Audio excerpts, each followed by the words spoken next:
Rohani Katolik yang terkasih, apa kabar Anda semua? Saya berharap Anda semua dalam keadaan sehat, sukacita, dan damai sejahtera. Senang sekali saya, Angela Puri, dapat mengunjungi Anda dalam acara Oase Rohani Katolik edisi hari ini. Telah hadir bersama saya narasumber kita yaitu Romo Matius Hari Sulistyo Projo, yang akrab kita sapa beliau dengan Romo Hari. Bagaimana kabarnya Romo Hari? Selamat pagi Puri, selamat pagi Ibu Bapak, saudari-saudara pendengar Oase Rohani Katolik.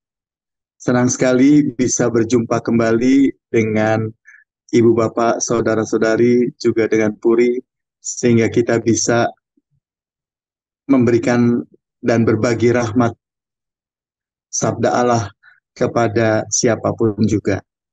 Terima kasih. Iya, baik Romo Hari, kita mulai acara kita ya Romo ya, dengan Ya, doa pembukaan yang dipimpin oleh Romo Hari. ya, mari kita berdoa dalam nama Bapa dan Putra dan Roh Kudus. Amin.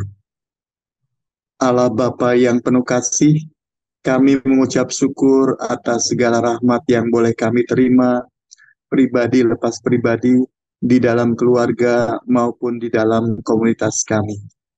Kami juga bersyukur kepadamu karena Engkau senantiasa melindungi kami, membimbing kami, menuntun kami melalui sabdamu untuk kami dapat bertumbuh di dalam iman kepadamu.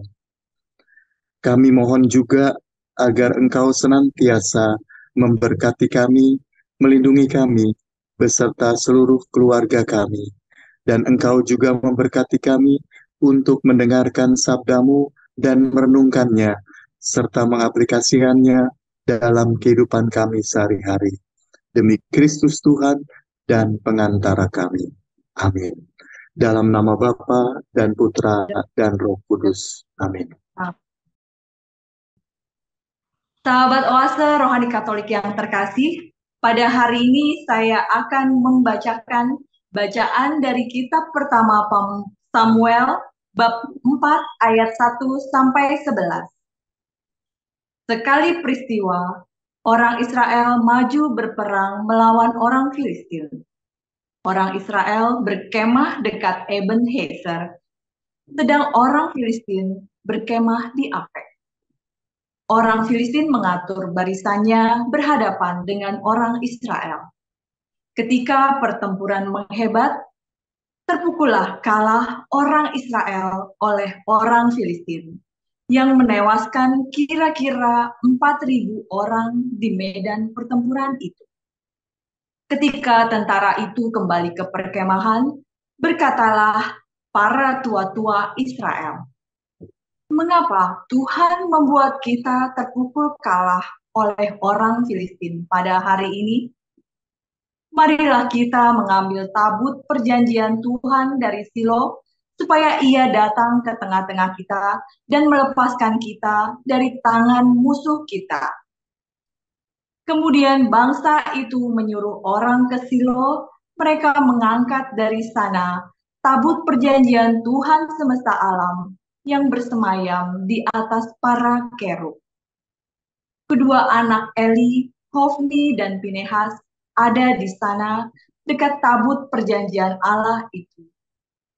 Segera sesudah tabut perjanjian Tuhan sampai ke perkemahan, bersoraklah seluruh orang Israel dengan nyaring, sehingga bumi bergetar. Mendengar bunyi sorak itu, orang Filistin berkata, "Apakah arti sorak yang nyaring di perkemahan orang Ibrani itu?" Mereka tahu bahwa tabut Tuhan telah sampai ke perkemahan itu. Ketakutanlah orang Filistin. Kata mereka, "Allah mereka telah datang ke perkemahan itu. Celakalah kita, sebab hal seperti itu belum pernah terjadi. Celakalah kita. Siapakah yang menolong kita dari tangan Allah yang maha dahsyat ini? Allah ini jugalah yang telah menghajar orang Mesir dengan berbagai tulah di padang gurun. Kuatkanlah hatimu dan berlakulah seperti laki-laki, hai orang Filistin, supaya kamu jangan menjadi budak orang Ibrani itu, seperti mereka dahulu menjadi budakmu. Berlakulah seperti laki-laki dan berperanglah. Lalu berperanglah orang Filistin, sehingga orang Israel terpukul kalah. Mereka melarikan diri masing-masing ke kemahnya. Amatlah besar kekalahan itu. Dari pihak Israel gugur 30.000 orang pasukan infanteri. Lagi pula tabut Allah dirampas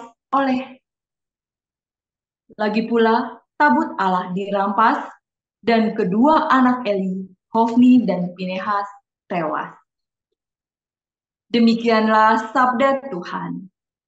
Syukur kepada Allah. Mazmur tanggapan dengan refren. Bebaskanlah kami ya Tuhan demi kasih setiamu. Bebaskanlah kami ya Tuhan demi kasih setiamu. Ya Allah, Engkau kini membuang kami dan membiarkan kami kena umpat. Engkau tidak maju bersama dengan bala tentara kami. Engkau membuat kami mundur dipukul lawan dan dirampok oleh orang-orang yang membenci kami. Bebaskanlah kami ya Tuhan demi kasih setiamu. Engkau membuat kami menjadi celaan tetangga, menjadi olok-olok dan cemoohan bagi orang-orang sekitar.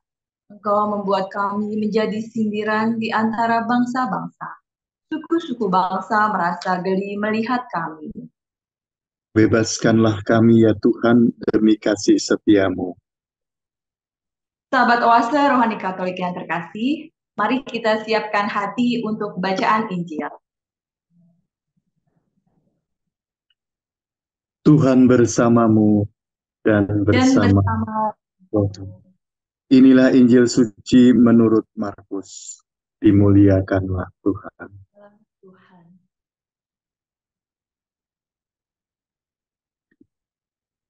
Sekali peristiwa, seorang sakit kusta datang kepada Yesus. Sambil berlutut di hadapan Yesus, ia memohon bantuannya, katanya, "Kalau engkau mau, engkau dapat mentahirkan aku." Maka tergeraklah hati Yesus oleh belas kasihan, lalu ia mengulurkan tangannya, menjamah orang itu dan berkata kepadanya, "Aku mau, jadilah engkau tahir." Seketika itu juga lenyaplah penyakit kusta orang itu dan ia menjadi tahir.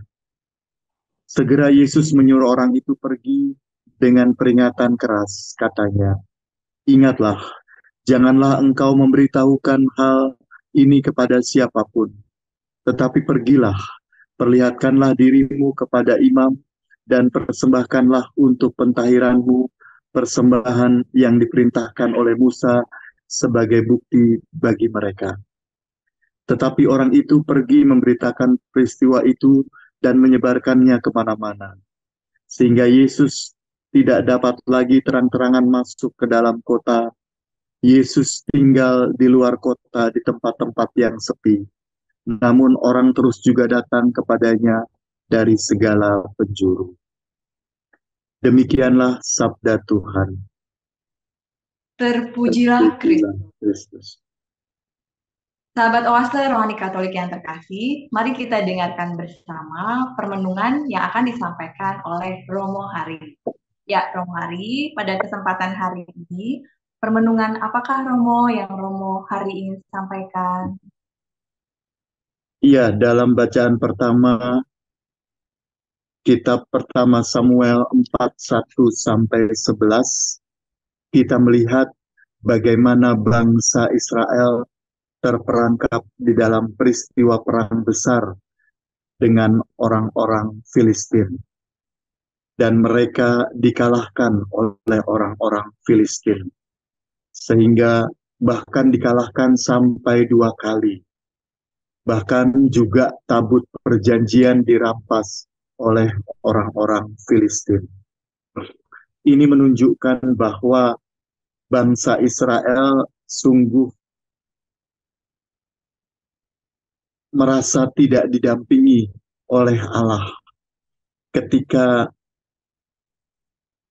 perang yang pertama, mereka bahkan mengatakan, bahkan bertanya juga, mengapa mereka sampai terpukul kalah oleh orang-orang Filistin pada hari ini. Apakah Allah tidak menyertai mereka? Itu pertanyaannya. Dan tentu saja Allah selalu menyertai umatnya, siapapun itu, termasuk juga orang-orang Israel. Tetapi ternyata perilaku orang-orang Israel itu tidak berkenan kepada Allah.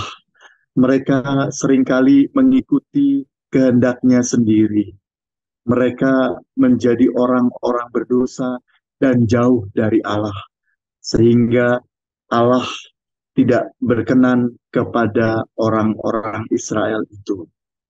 Tapi kemudian orang Israel merasa bahwa karena tidak ada tabut perjanjian yang menyertai mereka, sehingga kemudian mereka merasa bahwa kekalahan itu karena mereka tidak menyertai tabut perjanjian di dalam perang itu. Maka kemudian mereka mengambil tabut perjanjian di Silo untuk mendampingi mereka. Mereka berpikir bahwa dengan tabut perjanjian Allah pasti menyertai mereka. Ini sama seperti kalau kita juga memandang bahwa benda-benda rohani itu seperti jimat, sama seperti tabut perjanjian, seakan-akan adalah jimat. Itu seakan-akan adalah Allah yang hadir. Sama seperti kita kadangkala juga merasa kitab suci, rosario, atau apapun benda rohani membuat kita merasa damai, membuat kita merasa bahwa Allah beserta kita, dan kita tidak takut dalam menghadapi apapun ketika kita bersama dengan Alkitab atau rosario. Itu tandanya bahwa sebenarnya bukan Alkitab atau rosario, tetapi pertama-tama adalah kehadiran Tuhan, bukan diwakili oleh semua benda-benda rohani itu. Tapi seringkali kita merasa seperti itu. Dan demikian juga dengan orang-orang Israel yang menganggap tabut perjanjian itu adalah jimat buat mereka. Sehingga melalui tabut perjanjian itu Allah pasti hadir dalam kehidupan mereka. Padahal tidak demikian. Dan mereka semakin mengikuti kehendaknya sendiri. Bisa kita lihat bagaimana dengan tabut perjanjian itu mereka bersorak-sorai luar biasa sehingga menggelegarkan seluruh bumi. Ini bukan kehendak Allah pasti, tetapi ini pasti kehendak orang-orang Ibrani sendiri, orang-orang Israel itu sendiri. Sehingga apa yang terjadi? Mereka bahkan kemudian semakin kalah. Perang pertama 4.000 orang yang tewas. Tetapi di perang yang kedua justru menjadi 30.000 orang yang meninggal dunia. Ini sungguh luar biasa dalam kehidupan perang orang-orang Israel dikalahkan oleh orang-orang Filistin. Bahkan kemudian juga tabut perjanjian itu dirampas. Dan anak-anak Eli yang menjaga tabut perjanjian itu pun tewas dalam perang itu. Inilah tandanya bahwa kita harus menjadi orang-orang yang tidak berpikir untuk diri kita sendiri dan merasa bahwa kehendak kita sendirilah yang akan membuat kita menjadi orang-orang yang hebat. Tetapi justru kehendak Allah lah mestinya yang kita turuti, bukan kehendak sendiri. Kita diajak untuk menjadi orang-orang yang terus dikuduskan dengan lebih menundukkan diri kepada Allah, sehingga Allah berkenan kepada kita. Itu Puri antara lain. Iya, baik Romo. Tapi Romo boleh saya bertanya Romo, ini Silakan. sebenarnya ada hmm, apa ya, kayak bibit permusuhan apa antara orang Israel dan Filistin dan mereka kenapa berperang? Lalu mungkin ada hal sesuatu yang tidak disukai Tuhan dari sifat orang Israel itu mungkin Romo. Seperti apa gitu Romo? Ya, orang-orang Filistin itu adalah orang-orang yang memang suka berperang dan mereka mau mengalahkan orang-orang Israel yang berada di tanah Kanaan dan orang-orang Filistin itu tinggalnya itu berada di pinggiran pantai Palestina sehingga mereka mau mengalahkan orang-orang Israel dan itu pun sehingga itu kemudian terjadi peperangan di antara mereka dan ini juga memperlihatkan bagaimana sifat orang-orang Israel yang seringkali mengikuti kehendaknya sendiri dan tidak berkenan kepada Allah. Mereka merasa dekat dengan Allah, padahal sebenarnya mereka jauh dari Allah. Mereka sering berbuat dosa, bahkan mengkhianati Allah, sehingga Allah tidak berkenan kepadanya. Itu, Kurin. Iya, baik Romo. Ini rupanya mereka secara fisik merasa dekat, tapi dalam hati mereka mungkin mereka jauh ya Romo ya. Iya, betul. Bangsa Israel itu salah mengartikan kehadiran Allah melalui tabut perjanjian. Tabut itu seperti jimat yang dapat digunakan kapan saja sesuai dengan kehendak dan kemauan mereka. Sesungguhnya kekalahan mereka dalam peperangan karena hidup mereka tidak lagi berkenan kepada Allah, bukan karena tabut perjanjian. Iya, jadi bangsa Israel itu lebih mementingkan dirinya sendiri, dia kurang mendengarkan perintah Allah itu mungkin ya Romo ya Ya, dalam betul. Mereka Lalu lebih Romo, mengikuti diri sendiri, kehendaknya sendiri dibanding dengan kehendak Allah. Sehingga yang mereka lakukan adalah bukan lagi uh, hal-hal yang berkenan kepada Allah, tetapi justru yang membuat Allah menjadi tidak berkenan kepada mereka. iya. Lalu bagaimana kita Romo di zaman ini Romo, bagaimana kita juga bisa memakai benda-benda rohani ini untuk mendekatkan diri lebih lagi kepada Tuhan gitu. Apakah kita harus terikat dengan benda-benda ini atau bagaimana gitu Romo? Ya, pertama-tama tidak terikat kepada benda-benda rohani, justru kita terikat harus kepada Allah, bukan kepada benda-benda itu.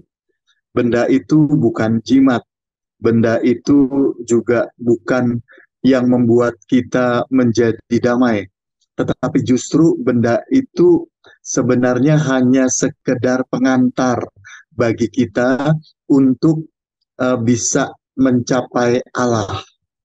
Artinya melalui benda-benda itu kita mau semakin dekat dengan Allah. Tetapi tanpa benda itu pun kita juga bisa dekat dengan Allah. Yang penting kita percaya bahwa Allah adalah Immanuel, Allah yang beserta kita. Sehingga kita yakin tanpa benda-benda rohani itu pun kita juga bisa semakin dekat dengan Allah. Benda-benda rohani itu hanya membantu kita untuk semakin dekat dengan Allah. Membantu artinya bisa digunakan, bisa juga tidak. Begitu. Hmm. Lalu Romo, apabila ada benda-benda rohani yang kita sudah tidak pakai itu sebaiknya bagaimana ya Romo? Ya, ada banyak paroki yang menyediakan semacam kotak sampah untuk benda-benda rohani yang sudah tidak terpakai lagi.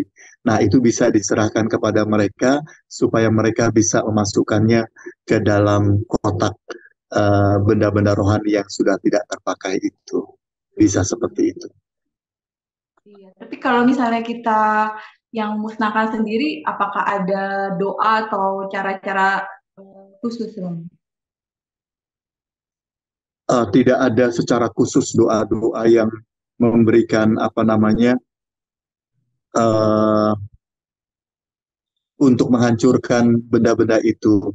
Bisa juga kita sendiri dengan menghancurkannya, mungkin dengan doa Bapa kami, doa Salam Maria, ataupun doa yang sesuai dengan kehendak kita, supaya Allah berkenan dengan segala tindakan yang kita lakukan. Gitu. Iya, baik Romo. Jadi kita sebaiknya juga harus bisa memakai benda-benda rohani itu secara bijak ya Romo ya. Iya betul. Yang penting tidak tergantung kemudian pada benda itu dan merasa bahwa dengan benda itu kita dekat dengan Allah. Tidak seperti itu. Tetapi tanpa benda itu pun, benda-benda rohani itu pun, kita bisa juga semakin dekat dengan Allah. Benda-benda rohani itu membantu kita untuk dekat dengan Allah. Membantu artinya membuat kita merasa untuk bisa semakin dekat dengan Allah. Itu. Iya, tapi kadang-kadang dalam pikiran kita udah merasa aman kalau misalnya sudah ada benda rohani atau patung di sini, atau aduh ini mungkin bisa menghalangi yang tidak baik gitu, Romo. Nah, mungkin bagaimana caranya ya supaya kita bisa mengambil jarak mungkin ya, agar kita juga tidak terikat dengan itu gitu. Iya, yang pertama-tama benda rohani itu hanya membantu, gitu. Bukan pertama-tama dia adalah kehadiran Allah sendiri. Tidak demikian. Tetapi benda-benda rohani ini membantu kita untuk semakin dekat dengan Allah.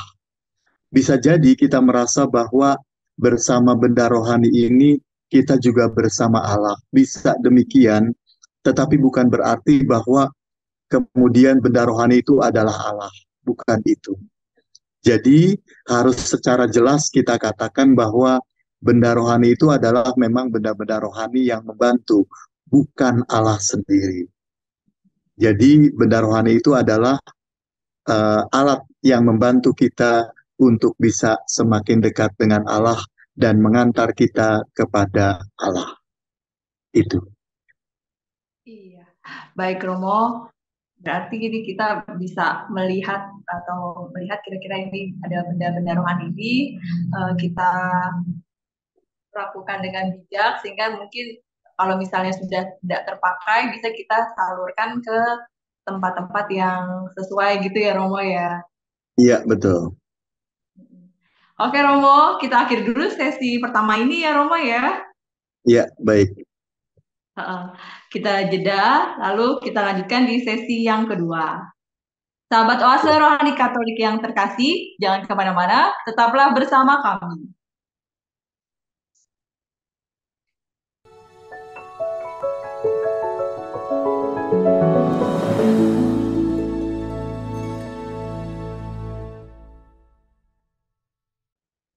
Sahabat Oase Rohani Katolik yang terkasih, terima kasih masih bersama kami di acara Oase Rohani Katolik edisi hari ini. Masih bersama dengan Romo Matius Hari Sulistyo PR dan saya Angela Puri.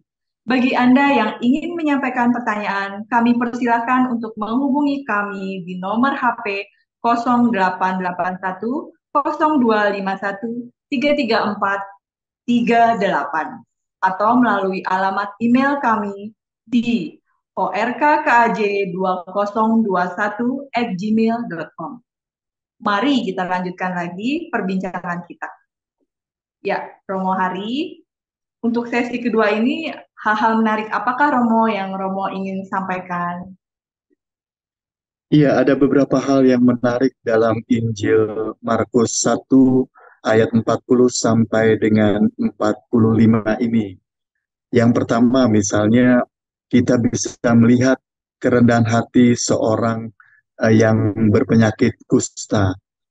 Ia percaya bahwa Yesus itu sungguh maha kuasa. Tetapi dengan kerendahan hati, dia meminta bantuan Yesus dengan bersujud. Dan kemudian dia mengatakan bahwa kalau engkau mau, engkau dapat mentahirkan aku. Beliau tidak memaksa Yesus untuk menyembuhkannya, tetapi justru dengan rendah hati dia mengatakan kalau engkau mau. Nah, tentu saja Yesus melihat kerendahan hati ini membuat dia tergerak hatinya oleh belas kasihan terhadap orang kusta ini. Bahkan ia mengulurkan tangannya menjamah orang kusta ini untuk ia sembuhkan. Maka orang kusta ini menjadi tahir dan menjadi sembuh.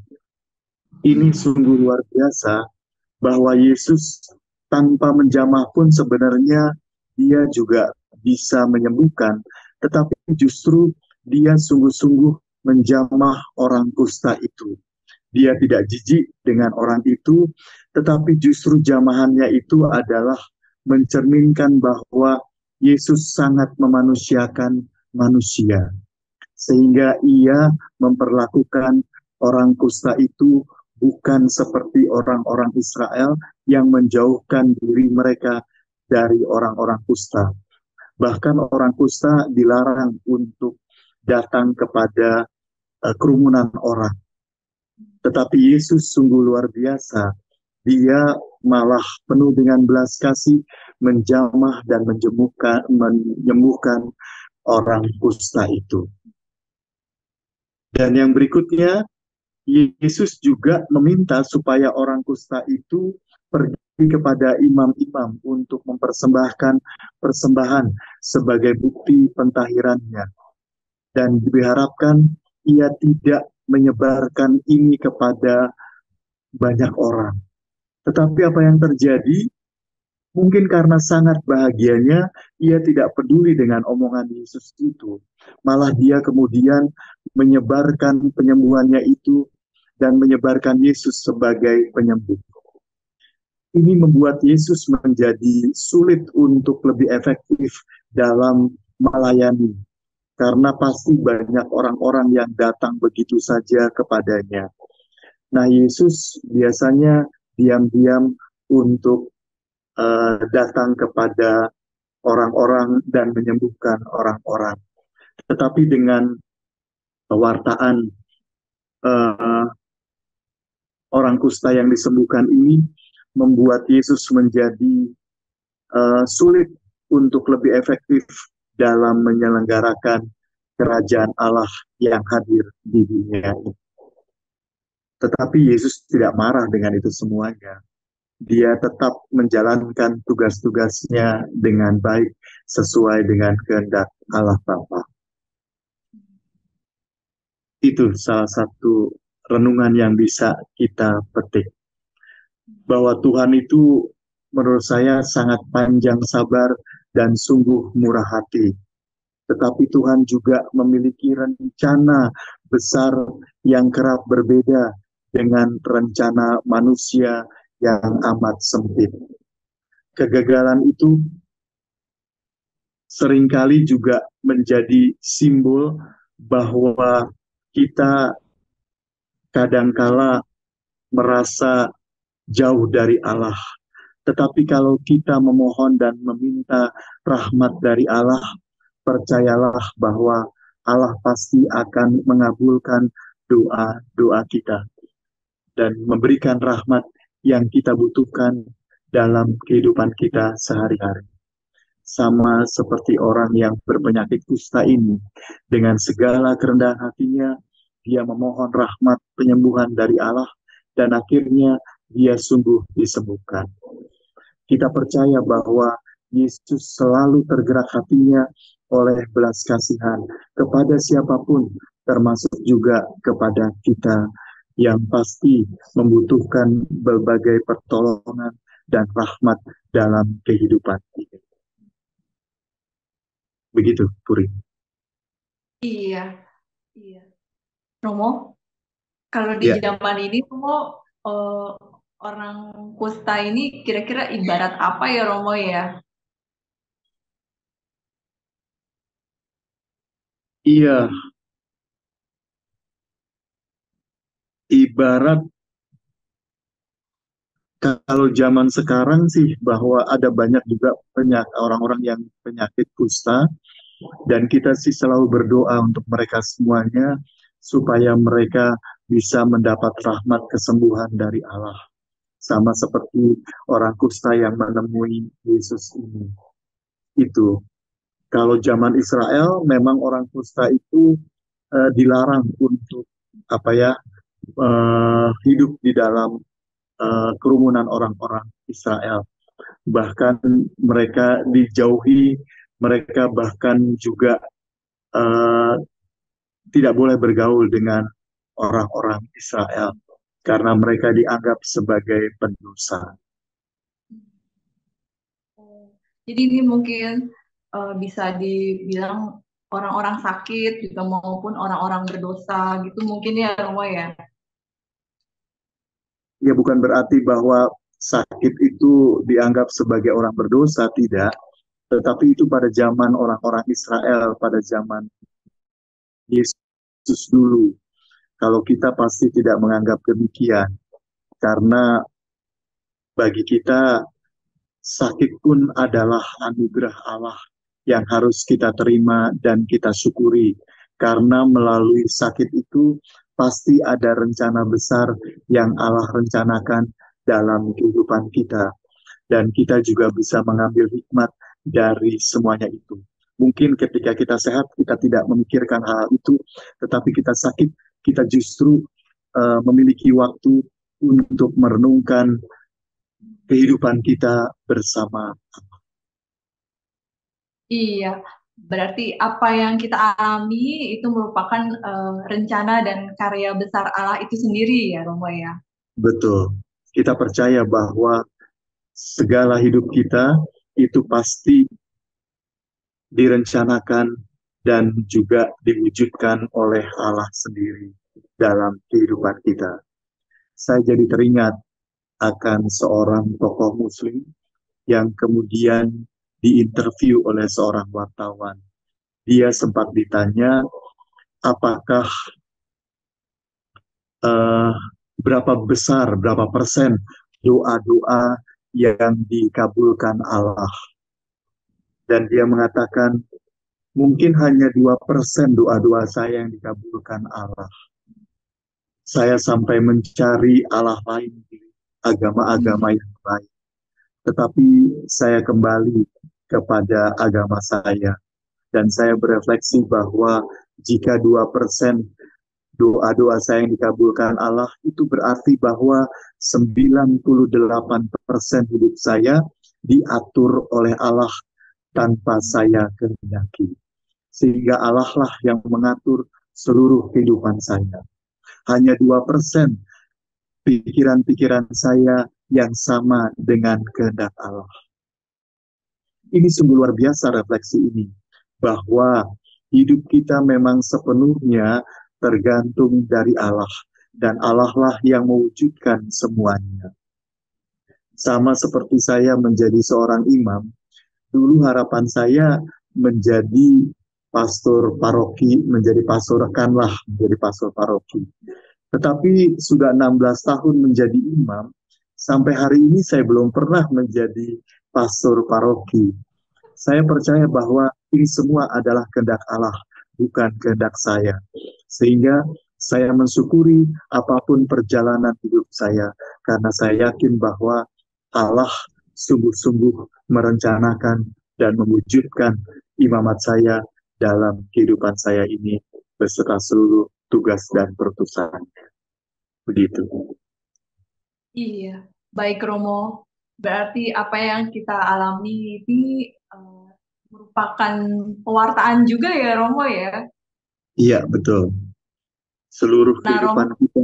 Iya, iya Romo ini bagaimana kita bisa mewartakan sesuatu yang kita alami ini dengan baik tentunya. Karena di sini dalam perikop ini diarahkan bahwa oh kamu mewartakannya di sini aja gitu, tidak di sini gitu. Apa yang sebaiknya kita bisa lakukan dalam kehidupan kita walaupun kita Ada suka, duka, jatuh, bangun, pewartaan apa yang kira-kira Tuhan kehendaki? Yang pertama-tama justru harus dalam kehidupan kita sendiri, bahwa hidup kita itu mencerminkan rencana dan perwujudan kehendak Allah. Itu yang pertama-tama. Sehingga salah satunya adalah misalnya bersyukur atas segala rahmat apapun yang diberikan Allah kepada kita. Rasa syukur itu adalah cermin bahwa kita mengikuti kehendak Allah. Itu adalah bagian dari pewartaan hidup kita yang sehari-hari. Sehingga kita bisa mewartakan pewartaan kita yang hidup bersama Allah kepada setiap orang yang kita jumpai, siapapun tanpa ada batasannya. Kita bisa uh, memberi kesaksian dalam kehidupan kita sehari-hari, mungkin sadar atau tanpa sadar, karena hidup kita bersama Allah, maka orang akan melihat bahwa itu tercermin dari tingkah laku dan perilaku kita sehari-hari. Selain itu, kita juga bisa mewartakan apa yang kita rasakan dalam kehidupan ini bersama Allah. Itu adalah wujud yang paling mudah untuk kita bisa melakukan pewartaan kepada setiap orang yang kita jumpai tentang Allah yang selalu bersama kita. Itu. Iya, baik Romo. Namun rupanya waktu kita sudah tidak banyak lagi. Ada hal lain Romo yang ingin Romo sampaikan? Ya, yang terpenting dalam kehidupan kita adalah mengandalkan Allah senantiasa dengan segala kerendahan hati kita. Kita percaya dan yakin bahwa Allah senantiasa memiliki belas kasihan yang luar biasa untuk kehidupan kita. Percayalah bahwa Allah pasti memberikan rahmat yang kita butuhkan dalam kehidupan sehari-hari. Jangan pernah lelah untuk memohon dan juga bersyukur atas segala rahmat itu. Demikian. Iya, baik. Sahabat Oase Rohani Katolik yang terkasih, kita akan mengakhiri acara kita dengan doa penutup yang akan dibawakan oleh Romo Hari, lalu nanti berkat dari Tuhan melalui Romo Hari. Silakan Romo. Ya, mari kita berdoa dalam nama Bapa dan Putra dan Roh Kudus. Amin. Allah Bapa yang penuh kasih, kami bersyukur atas sabdamu yang meneguhkan kami pada hari ini. Sehingga kami boleh menjadi murid-muridmu yang setia, yang rendah hati, untuk senantiasa mengandalkan Engkau dalam kehidupan kami sehari-hari. Kami percaya bahwa Engkau senantiasa mendampingi kami dalam kehidupan kami, beserta seluruh anggota keluarga kami, juga beserta seluruh komunitas kami. Kami mohon kepadamu ya Bapa, biarlah Engkau senantiasa memberikan rahmat yang kami butuhkan dalam kehidupan kami sehari-hari. Dan jagalah kami, agar kami tidak mudah untuk berbuat dosa dan berpaling daripadamu. Tetapi kami sungguh semakin dekat kepadamu dan semakin mengarahkan hati kepadamu, sehingga kami boleh senantiasa bersyukur dan juga senantiasa memohon kepadamu, sehingga kami boleh mengandalkan Engkau dalam kehidupan kami sehari-hari. Demi Kristus Tuhan dan pengantara kami. Amin. Tuhan bersamamu dan bersamamu. Allah yang Maha Kuasa melindungi, membimbing, dan memberkati ibu bapak, saudari-saudara, kaum muda, dan adik-adik yang terkasih, dalam nama Bapa dan Putra dan Roh Kudus. Amin. Terima kasih Romo Hari. Sama-sama, terima kasih juga. Terima kasih buat Bapak Ibu, saudara-saudari yang terkasih. Sampai jumpa lagi. Terima kasih. Sahabat Oase Rohani Katolik yang terkasih, demikian perbincangan kita kali ini. Semoga banyak manfaatnya bagi kita semua. Romo Matius Hari Sulistyo PR dan saya Angela Puri pamit undur diri dari ruang Anda. Kita akan berjumpa pada kesempatan berikutnya. Selamat melanjutkan aktivitas Anda. Tuhan memberkati.